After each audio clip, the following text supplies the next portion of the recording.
Salam sejahtera Bapak Ibu Saudara yang dikasihi oleh Tuhan. Apa kabar? Senang sekali bisa berjumpa walaupun secara online. Saya percaya kuasa Tuhan tidak dibatasi oleh jarak dan waktu. Dimanapun kita berada saat ini kita akan mengalami kasih, kuasa dan kebenaran Tuhan. Berapa banyak yang siap untuk belajar firman Tuhan? Hari ini kita akan belajar tentang More of God bagian yang ke-6. Dan topiknya adalah tentang receptivity atau daya penerimaan. Yuk kita baca sama-sama ayat kunci kita dalam Efesus 3 ayat 20 sampai 21. Bagi dialah yang dapat melakukan jauh lebih banyak daripada yang kita doakan atau pikirkan. Seperti yang ternyata dari kuasa yang bekerja di dalam kita. Bagi dialah kemuliaan di dalam jemaat dan di dalam Kristus Yesus turun-temurun sampai selama-lamanya. Amin. Jadi tujuan kita belajar seri ini More of God atau Tuhan yang lebih lagi adalah supaya kita bisa mengenal Tuhan lebih lagi, mengalami Tuhan lebih lagi, dan saat kita mengalami Tuhan lebih lagi, kita bisa memberkati lebih banyak orang lagi. Jadi di pembukaan ini saya ingin mengulang kembali, Tuhan itu bisa melakukan more, lebih banyak, jauh lebih besar lagi, kalau kita mau berdoa atau memikirkan atau memiliki mimpi sesuai dengan kuasa yang sudah bekerja di dalam kita. Tapi kalau kita mengalami semuanya itu, ingat tujuannya apa? Bagi dialah kemuliaan di dalam jemaat, di dalam Kristus Yesus turun-temurun sampai selama-lamanya. Tujuannya hanya untuk memuliakan Tuhan. Bicara mengenai receptivity, atau daya penerimaan ini sangat penting sekali untuk kita mengalami more of God. Karena bagaimana kita bisa berdoa kalau kita nggak dapat arahan Tuhan apa yang kita mau doakan. Bagaimana kita mau memikirkan, memiliki mimpi kalau kita nggak dapat arahan dari Tuhan. Apalagi dalam saat-saat seperti ini, orang menyebutnya pandemi, ada yang udah bilang lagi endemi, whatever. Tapi kita masih hidup dikelilingi oleh virus, berita-berita yang menakutkan, varian-varian yang baru, kejutan-kejutan setiap hari yang kita dengar. Tapi dengar baik-baik, setiap kita pasti akan mengalami more of God. Oleh karena itu gini, bangun daya penerimaan kita, ditingkatkan, dikuatkan, ditajamkan lagi. Dan saya percaya di saat-saat seperti ini kita tetap akan mengalami more of God. Markus 4 ayat 23 sampai 25. Barang siapa mempunyai telinga untuk mendengar, hendaklah ia mendengar. Waktu saya pertama baca ini, saya bilang ini Tuhan Yesus ya ini mah udah jelas banget. Atuh yang punya telinga yang mendengar, kecuali dia budak. Maksudnya begini, yang udah punya telinga, tapi hidupnya belum berubah, belum mengalami more of God, coba tolong didengar sampai di hatinya, sampai hatinya tuh nangkep sesuatu. 24 lebih jelas lagi nih. Lalu ia berkata lagi, camkanlah apa yang kamu dengar. Ukuran yang kamu pakai untuk mengukur akan diukurkan kepadamu. Dan di samping itu akan ditambah lagi kepadamu. Saya pikir kok mendengar ada ukurannya. Waktu saya pelajari ternyata gini. Ada orang kupingnya mendengar. Masuk kanan keluar kiri. Dia dengar firman Tuhan. Dia dengar khotbah. More of God dia dengerin dari seri 1 sampai 6. Tapi hidupnya gak berubah-berubah. Gak ngalami Tuhan lebih lagi. Karena mungkin yang dia terima dari semua khotbah itu cuma 10%. Ya kalau dia terimanya 10%. Apa yang kamu pakai untuk mengukur akan diukurkan kepadamu. Kalau dia dengarnya 10%, dia lakukan 10%. Itu pun kalau dilakukan ya dia ngalami Tuhannya 10%. Tapi ada orang yang dengar khotbah nangkapnya bisa 70%. Bagus. Dia daya penerimanya 70%. Dia renungkan, dia lakukan, dia ngalami 70% itu. Bayangkan kalau orang terimanya 100%. Makanya firman Tuhan ini sangat jelas sekali. Camkanlah apa yang kamu dengar. Jangan heran. Ada orang ke gereja yang sama. Duduk sebelahan dengar pendeta khotbah yang sama. Mungkin dia lebih baru jadi Kristennya. Tapi dia ngalami more of God lebih lagi dari yang sudah lama di gereja. Karena dia punya daya penerimaan yang bagus. Karena siapa yang mempunyai, ayat 25, kepadanya akan diberi. Mempunyai apa? Mempunyai receptivity yang bagus. Kalau kita punya daya penerimaan yang bagus, kita renungkan, kita lakukan, kita bisa terima lebih banyak lagi dari Tuhan. Dengar lebih banyak lagi dari Tuhan. Makanya orang suka bingung. Kamu ya hebat ya, dikit-dikit dengar Tuhan ngomong, baca Alkitab Tuhan bicara. Iya iyalah dia punya daya penerimaan yang bagus banget. Tetapi siapa yang tidak mempunyai apapun juga yang ada padanya kan diambil daripadanya. Ke gereja, dengar firman, baca firman. Tapi dia nggak nangkep apa-apa. Makanya kalau mau mengalami more of God, punyalah receptivity yang baik. Dalam Kisah 13 ayat 41, ingatlah hai kamu penghina-penghina, tercenganglah dan lenyaplah. Sebab aku melakukan suatu pekerjaan dalam zamanmu, suatu pekerjaan yang tidak akan kamu percayai jika diceritakan kepadamu. Tuhan mau lakukan pekerjaan di zaman kita. Tapi ada banyak kita nggak bisa ngalami. Karena kita nggak bisa menerima itu, nggak punya daya serap. Nah, ada beberapa hal yang membuat kita tidak reseptif, nggak punya daya penerimaan yang baik. Misalnya familiarity. Familiarity ini diterjemahkan susah. Kalau kita cari di kamus keakraban. Jadi karena udah biasa, familiarity itu gini nih. Itu masih Pastor Juan yang khotbah, Pastor Hendy yang khotbah. Oh tentang kasih mah guru-guru tahu lah. Oh tentang memberi, di luar kepala. Apalagi tentang kekudusan, udah mendarah daging. Ya iyalah, Alkitab kan cuma satu. Cuma waktu itu dikhotbahkan, waktu kita baca dengan daya penerimaan yang baik, dapatnya beda. Ya udahlah, puji-pujian mah biasa. Udah apalagi bisa pakai YouTube sekarang kan, online dicepetin aja. Biasa itu familiarity. Memberi persembahan udah gak lagi dengan hati. Memperhatikan orang, bro lu kena COVID ya, gimana lo? Saturasi berapa nih? Gue doa ya gini-gini. Udah gak dengan hati lagi, udah familiarity. Ya Kristennya mesti doain lah. Masa udah dengar COVID kita gak telepon, kirim bacang, kirim bami, kirim nasi goreng gitu. Tapi udah gak lagi, dengan hati. Udah familiarity, udah biasa. Itu menghalangi reseptif. Apalagi mediocre, biasa-biasa aja. Udahlah kita kan bukan gembala sidang, bukan pendeta, biasa-biasa aja. Presumption atau anggapan. Ya ini mungkin kali ya Tuhan lagi marah, kali ngutukin bumi ya dengan COVID gitu. Jadi tanpa dia duduk, dengar baik, rencana Tuhan nangkep apa yang Tuhan mau, udah pakai asumsi semuanya. Dan terakhir cynicism. Sinis, itu menghalangi reseptif. Baru gini, Matius 28, hari ini kita akan belajar dari Matius 28. Pasti penginjilan lagi, pemuritan, gereja udah kurang sesek tuh. Dia dengar apa-apa sesek. Dan minggu ini saya akan membahas firman Tuhan sambil dari Malaki. Pasti perpuluhan lagi tuh. Jadi apa aja juga udah sinis. Jangan. Itu menghalangi daya penerimaan yang baik. Ya, familiarity, mediocre, presumption, cynicism. Itu gak boleh ada dalam hidup kita anak-anak Tuhan. Kalau kita mau mengalami more of God. Yuk, ini belum khotbah, baru pembukaan. Familiarity. Matius 13 ayat 55 sampai 58. Ini kampung halamannya Yesus sendiri. Kasihan orang kalau kena familiarity nggak bisa ngalami more of God. Bukankah ia ini anak tukang kayu? Bukankah ibunya bernama Maria dan saudara-saudaranya Yakobus, Yusuf, Simon dan Yudas? Dan bukankah saudara-saudaranya perempuan semuanya ada bersama kita? Ya ampun itu mah dulu main congklak, main bekel sama-sama. Jadi dari mana diperolehnya semuanya itu? Lalu mereka kecewa dan menolak dia. Kenapa mereka kecewa? Nah orang-orang yang punya familiarity spirit gitu udah nganggap biasa lah, udah tahu lah gitu. Dan dia gak ngalamin more of God, ya kecewa lah dia.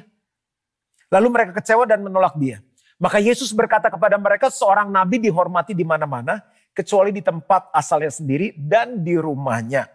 Dan karena ketidakpercayaan mereka tidak banyak mujizat diadakannya di situ. Ya gimana mau ngalami more of God? Itu penghalang receptivity. Nah kalau kita terkena familiarity kita udah bisa rasa kok. Ya puji-pujian ya udah biasa-biasa aja.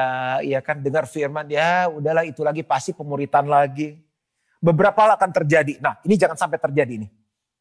Yang pertama kita jauh dari tujuan dan kehendak Tuhan. Orang yang punya familiarity spirit itu kita jauh dari tujuan dan kehendak Tuhan. Lalu momentum terhenti, pergerakan terhenti. Karena dia selalu kelewatan. Tuhan mau ngomong apa gak punya daya terima yang baik. Apalagi kasih berkurang jadi dingin. Orang-orang udah familiarity gitu ya. Dingin enggak, panas enggak. Tuhan aja mau muntahkan orang kayak begini. Kasih berkurang jadi dingin. Penyembahan seperti mesin. Udah biasa. Udah gak ngalami Tuhan lagi. Ya udah. Nyanyi biasa aja, tepuk tangan biasa aja. Udah gak lahir dari hati yang sungguh-sungguh mengasihi Tuhan. Penyembahan seperti mesin dan firman Tuhan tidak masuk ke hati.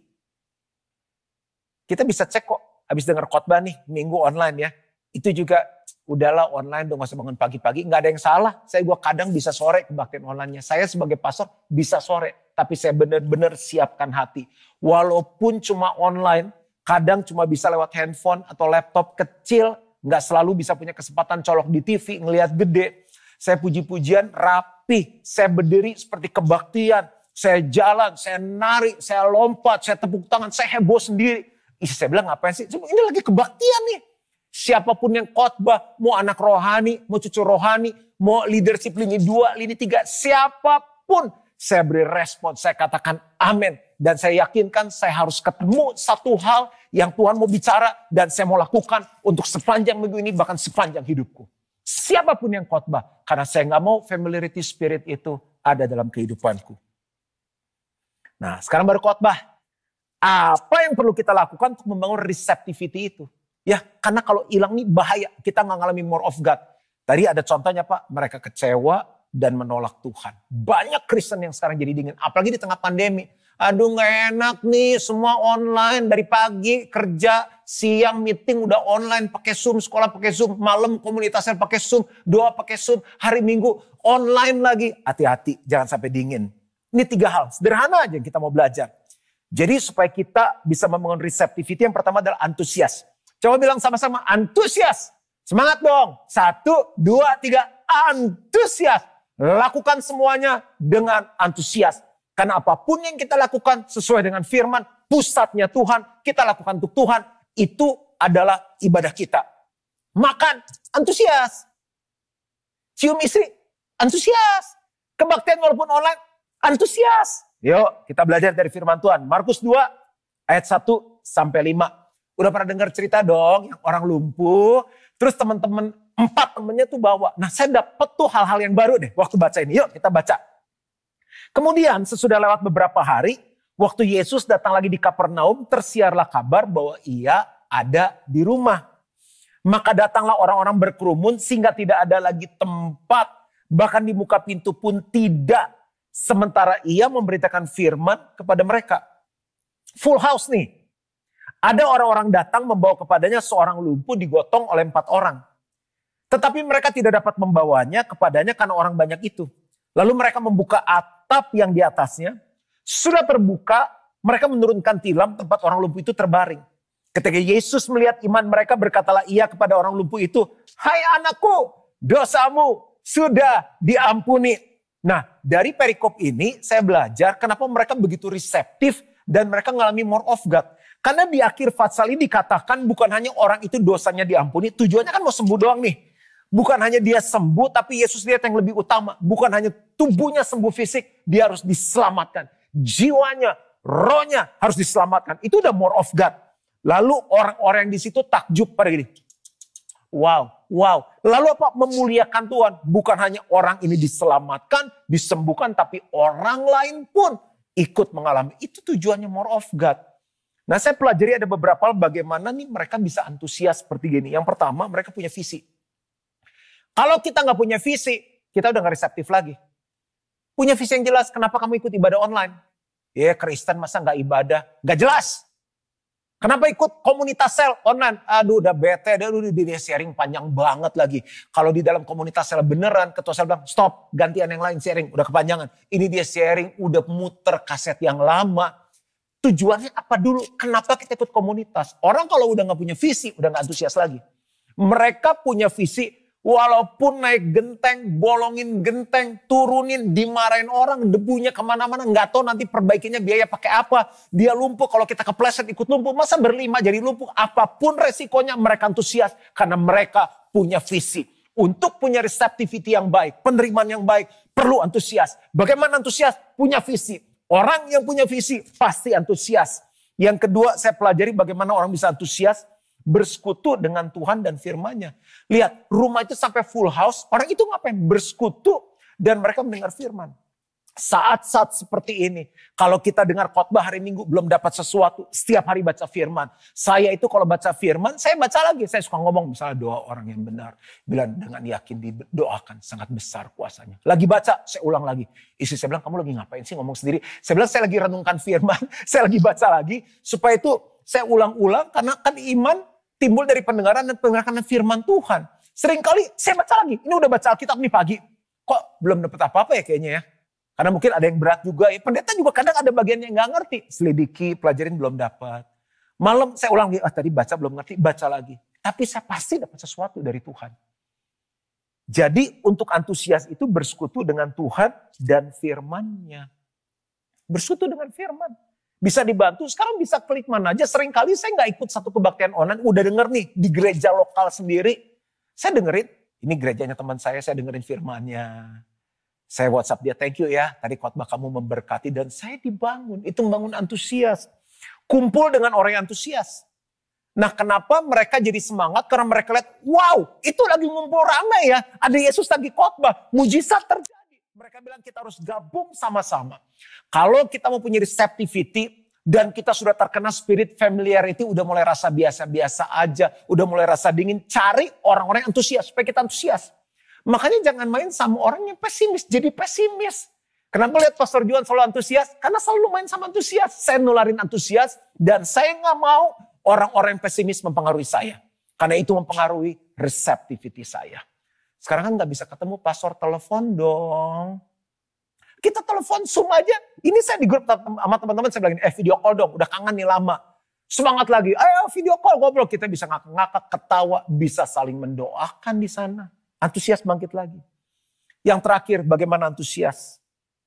Bergerak dan lakukan sesuatu. Saya rasa nih ya, kalau ini orang nggak dibawa sama 4 temannya sampai tua dia lumpuh. Mati tanpa harapan. Dia udah lagi sedih gini, aduh gimana nih bro, udah belum dapet jodoh lagi, lumpuh lagi, gue mau kerja apa nih, mau makan apa. Teman-temannya bilang, tenang, kita lakukan apapun supaya kamu sembuh. Gimana caranya? Tuh lagi ada kebaktian, yuk kita bawa sama-sama ketemu Yesus. Temennya bilang, oke, kita gotong sama-sama. Begitu gotong rumah penuh. Begitu rumah penuh mereka bilang gimana? Yang sakit udah bilang, udah deh memang udah ditentukan lumpuh aja seumur hidup. Temannya bilang jangan, kita harus semangat. Gimana caranya? Kita bawa mereka naik tembok. Ya ampun, bawa diri sendiri aja manjat tembok. Coba, ini selesai kebaktian online, kalau umur masih muda, coba naikin tembok rumahnya. Rumah saya tuh 3 lantai. Gimana cara naiknya? Yang ada tangga monyet, kata saja ngeri dari atas lihat ke bawah. Bawa diri sendiri yang segede begini puluhan kilo aja berat. Gimana gendong 1 orang? Gendong 1 orang susah. Ini 4 orang bawa 1 orang lumpuh. Itu orang bisa belum sempat ketemu Tuhan udah mati. Tergelincir jatuh. Resikonya banyak loh. Betulin atap. Orang dibawa pada ngamuk. Ditegur sama Yesus. Udah macam-macam lah. Tapi waktu kita bergerak antusias terjadi. Bagaimana membangun receptivity? Yang pertama antusias. Hanya orang yang antusias yang bisa punya daya penerimaan yang baik dan mengalami more of God. Yang kedua, ekspektasi. Ekspektasi. Atau kata lainnya pengharapan. Dari perenungan saya mendefinisikan ekspektasi seperti ini. Memiliki pengharapan bahwa Tuhan pasti menjawab doa dan melakukan sesuatu. Ekspektasi memiliki pengharapan bahwa Tuhan pasti menjawab doa dan melakukan sesuatu. Saya dapat banyak pertanyaan. Pastor, ini sudah didoakan. Kristen, kenapa karena COVID ketemu Tuhan? Maksudnya meninggal. Kita sudah doakan, udah puasa. Saya bilang begini, jawaban doa itu gak harus sama seperti yang kita mau. Yang pasti dia sekarang sudah senang bersama-sama dengan Tuhan. Karena setiap kita pasti akan ketemu dengan Tuhan. Kita nggak tahu bagaimana caranya. Yang penting di saat-saat seperti ini jangan hilang pengharapan. Firman Tuhan bilang begini, ada 3 hal yang tersisa, yaitu iman, pengharapan, dan kasih. Dan yang paling besar diantaranya adalah apa? Kasih. Bagaimana caranya iman, pengharapan, dan kasih bekerja? Iman punya definisi apa? Dasar dari segala sesuatu yang kita harapkan dan bukti dari segala sesuatu yang tidak kita lihat. Jadi kita sedang berdoa untuk sesuatu. Karena firman Tuhan berkata seperti ini, kita punya dasar dong. Kita punya iman, karena Tuhan sudah berbicara, ini pasti terjadi. Nah, nunggu untuk ini terjadi, misalnya kesembuhan, kan perlu waktu kan? Perlu waktu. Saya doain orang yang saturasi oksigennya sudah turun. Ada yang cuma bisa pakai WhatsApp, udah gak bisa ngomong. Saya doain orang yang sudah benar-benar itu udah gak bisa ngomong. Udah diare, udah diangkat digotong berapa orang naik ke mobil. Saturasi oksigennya udah 50, udah gak ada suara, gak bisa ngomong. Hidup lagi. Nah, masalahnya dari yang sesek gak bisa nafas itu kan dia harus punya iman. Iman itu kan melihat sesuatu yang belum terjadi. Nah, untuk berjalan menuju itu terjadi, itu diperlukan pengharapan. Ingin mengalami more of God? Ya gak bisa dong doa sekarang besok terjadi. Emang sulap? Gak gitu. Justru di tengah perjalanan itu ada yang namanya proses. Proses itu membentuk karakter kita. Di perjalanan itulah kita harus punya yang namanya pengharapan atau ekspektasi. Ekspektasi adalah memiliki pengharapan bahwa Tuhan pasti menjawab doa dan melakukan sesuatu apapun jawaban doanya. Nah, orang yang datang sama Tuhan lagi saat teduh, lagi kebaktian online dengan sebuah ekspektasi beda dengan orang yang gak punya ekspektasi. Muji Tuhan, mesti punya ekspektasi. Aku muji Tuhan nih, aku mau yakin bahwa Tuhan disenangkan dengan pujian penyembahanku. Gitu dong. Jangan kita muji Tuhan gini, online nih berat gak berasa apa-apa. Falesnya kedengeran banget loh tuh WL pas online. Ya jangan gitu, memuji Tuhan dengan ekspektasi, aku muji Tuhan, yang aku puji harus senang. Gitu. Baca Alkitab sekarang dengan ekspektasi. Aku punya ekspektasi Tuhan bicara sesuatu untuk aku. Ikut kebaktian online dengan ekspektasi. Walaupun secara online terjadi persekutuan di alam roh. Di dalam kesatuan Tuhan perintahkan berkat kehidupan untuk selama-lamanya. Punya ekspektasi bahwa ibadahku ini menyenangkan Tuhan. Komunitas sel kan lewat Zoom sekarang kan. Walaupun secara Zoom aku hadir ikut sel ini, kehadiranku akan memberkati anggota sel yang lain. Itu namanya punya ekspektasi. Dia akan mengalami more of God. Yuk kita belajar dari seorang yang namanya Sakeus. Ini orang keren banget. Lukas 19 ayat 4 sampai 6. Maka berlarilah ia mendahului orang banyak, lalu memanjat pohon ara untuk melihat Yesus yang akan lewat di situ. Saya mau tanya ya, kalau orang badannya ini semua kita ciptaan Tuhan lah, sungguh amat baik. Orang yang tinggi badannya biasa sama orang yang tinggi badannya tinggi gitu. Biasa mungkin ya kayak saya 169 tinggi saya. Ada yang 180, kalau lari kemungkinan lebih cepat yang mana? Yang tinggi lah kan kakinya panjang kan ya kan. Kalau main basket masukin apa shooting bola tuh, yang bisa lebih masukin yang mana? Yang tinggi lah, makanya kan yang pemain 2 meter tuh orang atau tiang 2 meter, 2,1 tinggal pluk begitu kita, masuk-masuk. Ini yang lari nih orang pendek. Kita mungkin sekarang lagi pendek. Kita untungnya nggak sepanjang yang dulu, untung nggak segede dulu.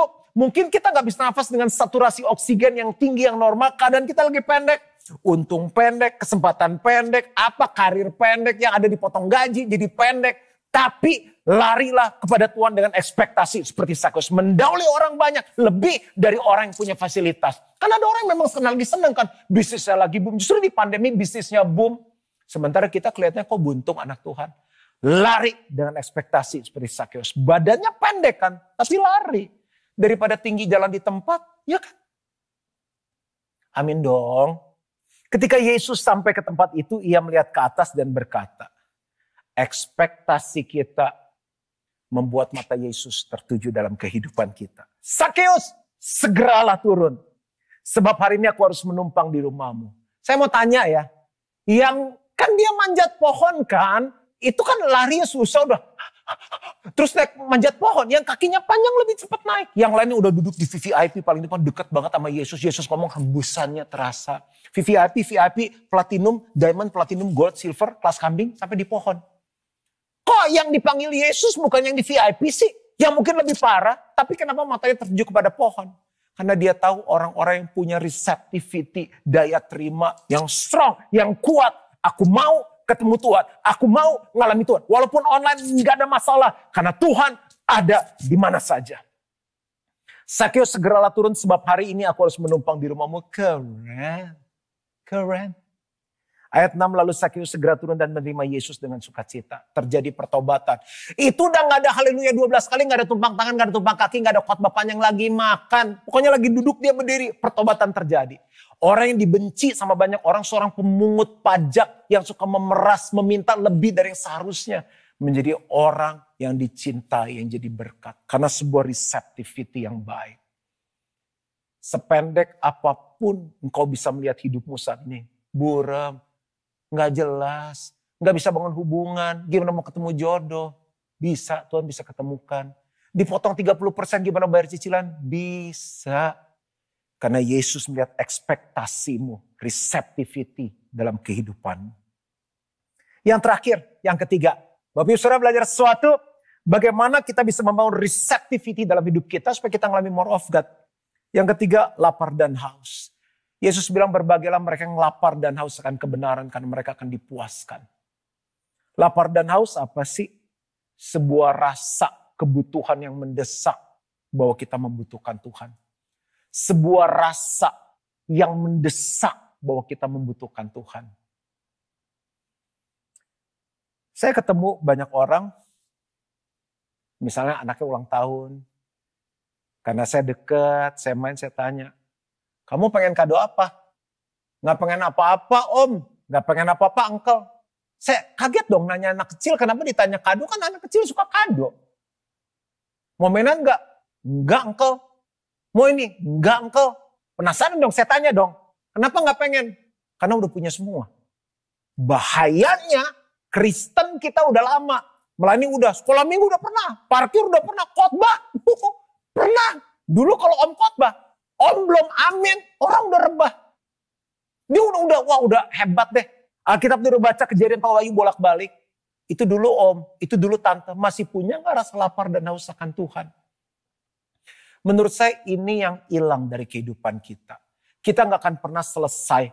Kekristenan itu bukan sebuah karir. Kalau udah sampai PDP, PDM, PDT udah oke. Kalau udah baca Alkitab saya udah oke. Enggak.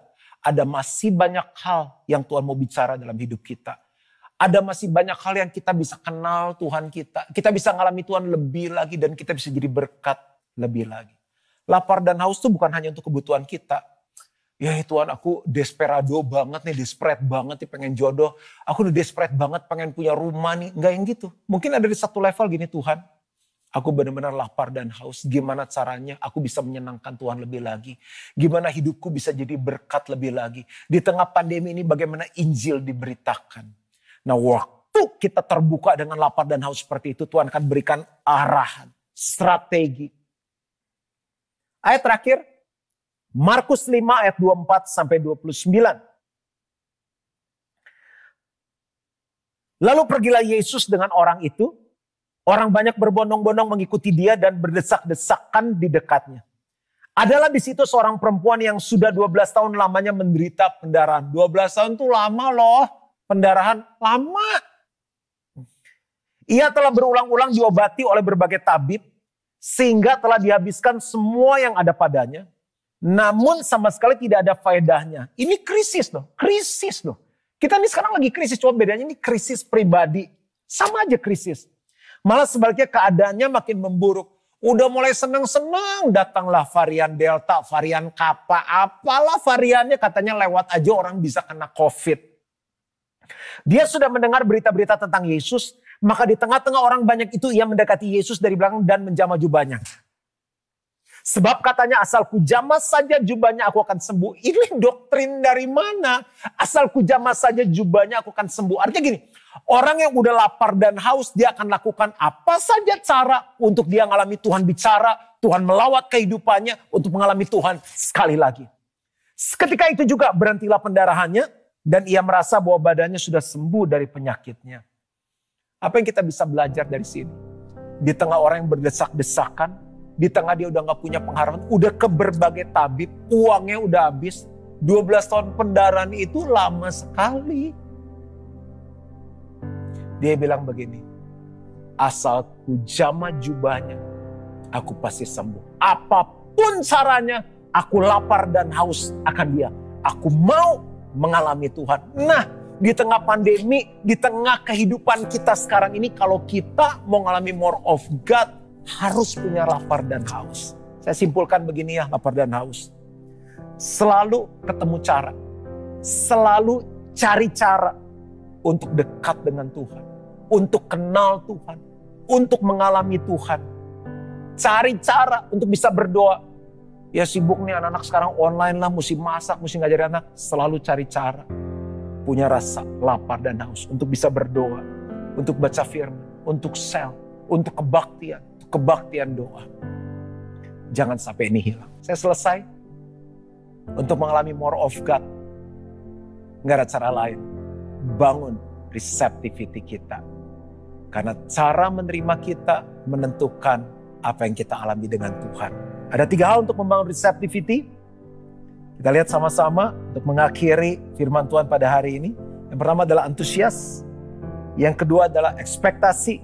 Yang ketiga adalah lapar dan haus. Doa saya, setiap kita mengalami more of God. Mari kita berdoa. Terima kasih Bapa yang baik. Engkau selalu ada bagi kami. Engkau hidup, Engkau berdaulat, Engkau berkuasa. Aku berdoa biar setiap kami terus mengalami Engkau. Sehingga hidup kami bisa menjadi berkat bagi banyak orang. Berkati semua yang hadir mengikuti kebaktian online ini. Di dalam nama Yesus. Amin. Bapak Ibu saudara yang dikasih oleh Tuhan. Kebaktian kita hari ini sudah selesai dan saya mau doa berkat untuk setiap kita. Mari kita mengangkat kedua tangan kita di hadapan Tuhan. Jemaat yang dikasih oleh Tuhan, kebaktian kita sudah selesai. Terimalah berkat dari Allah Bapa, kasih karunia dari Tuhan Yesus Kristus, pertolongan, persekutuan yang manis, dan pimpinan Roh Kudus menyertai kita mulai hari ini sampai Yesus jemput kita kembali. Semua yang percaya sama-sama katakan, Amen. Sampai ketemu. God bless you.